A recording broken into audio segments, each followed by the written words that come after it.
जिला स्तरीय आशा गाँ कल्याण समिति, जन आरोग्य समिति और महिला आरोग्य समितिर एक मिलित सम्मिलन स्थानीय विजु कल्याण मंडप ठारे मंगलवार महा आडंबर अनुष्ठित हो जाइछि।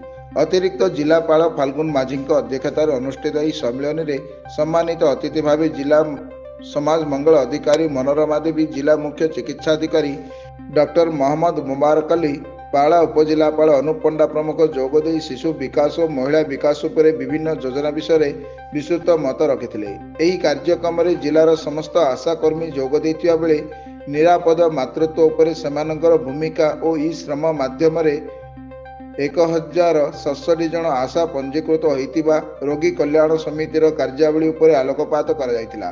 पर वार्षिक विवरणी पाठ कर सब अनुष्ठान कर्मी माने सांस्कृतिक कार्यक्रम माध्यम समस्त विभाग योजना पंचायत स्तर में किपरि परिचालना करा जाइछि ओ जनसेवा एवं जनसाधारण एथिरे भागीदारी उपरे सचेतनता करथिले।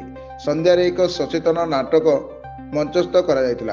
एही सब कार्यक्रम को 4टी जाक अनुष्ठानर कर्मचारी माने उपस्थित रही परिचालना करिथिया बेले गुरांडी गोष्ठी स्वास्थ्य केन्द्रर साधन अधिकारी ममता पाड़ी समस्त कार्यक्रम को संयोजना करथिले।